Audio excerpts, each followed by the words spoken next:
নমস্কার। এখন আমরা চতুর্ভুজের প্রকারভেদ দেখব। Classification of quadrilateral. আচ্ছা, এখানে আমাদের কোয়াড্রিল্যাটারাল কতগুলো নেওয়া হয়েছে, তা এগুলো মেজারমেন্ট গিভেন আছে। সেই মেজারমেন্টগুলো দেখি। এখানে দুটো সাইড ইকুয়াল, এই দুটো সাইড ইকুয়াল, এটা একটা টাইপ। এটা আবার এটাও দুটো সাইড এদিকে ইকুয়াল এদিকে ইকুয়াল পাচ্ছি, কিন্তু একটা অন্য টাইপ।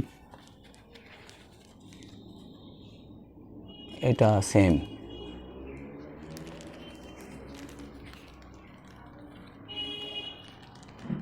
এই দুটো একই। আচ্ছা, এটা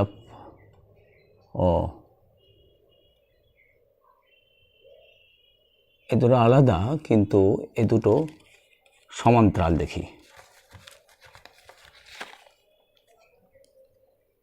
আচ্ছা, এইগুলো 4.5.4 ও 4.5 এবং 4.5, সব কটা সাইড হচ্ছে 4.5। তাহলে এটা একটা আলাদা, সব কটাই সমান, কিন্তু অ্যাঙ্গেল 90 নেই।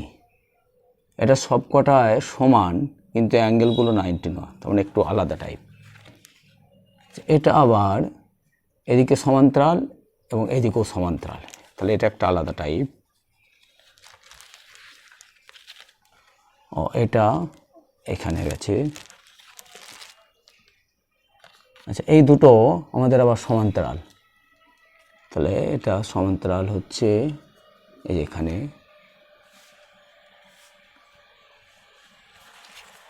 এটা এখানে,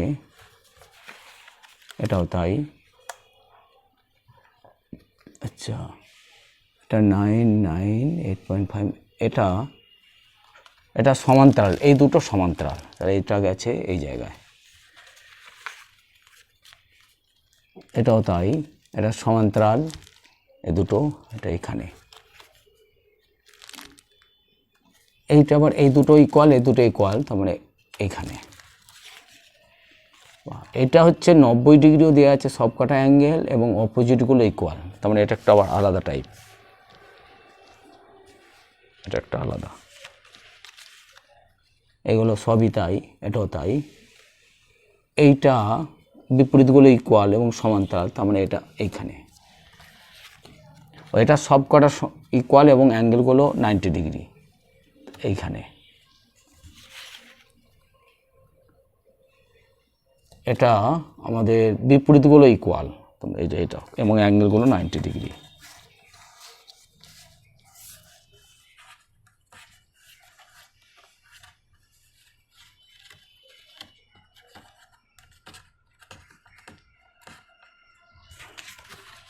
এটা সব কটা সাইড ইকুয়াল এইখানে।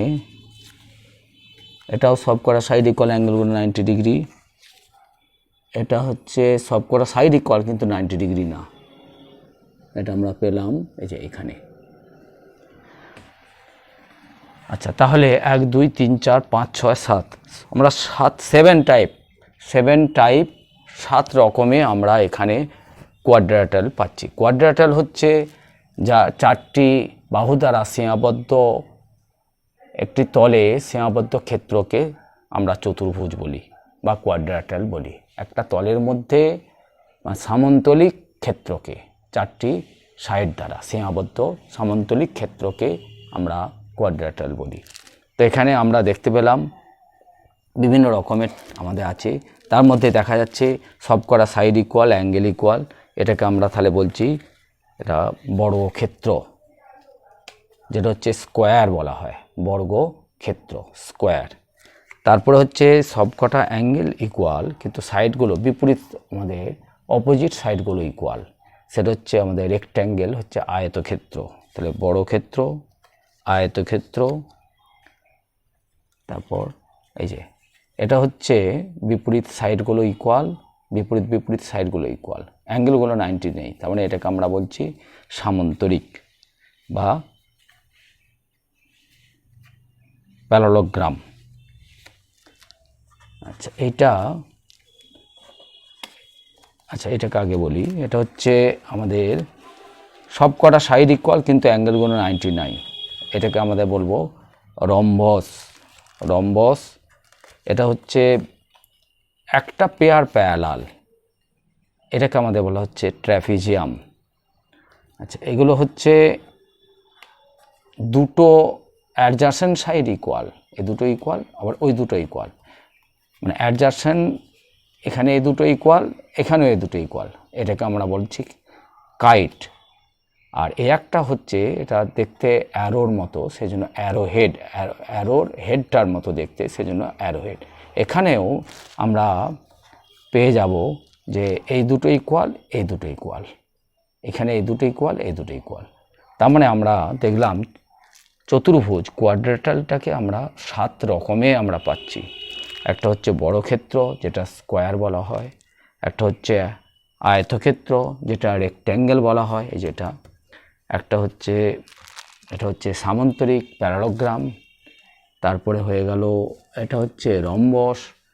তারপরে এটা হচ্ছে ট্র্যাপিজিয়াম, এটা কাইট, এবং এটা হলো অ্যারোহেড। তাহলে এই আমরা পাচ্ছি চতুর্ভুজের প্রকারভেদ, কোয়াড্রিল্যাটারাল ক্লাসিফিকেশন অফ কোয়াড্রিল্যাটারাল। ধন্যবাদ।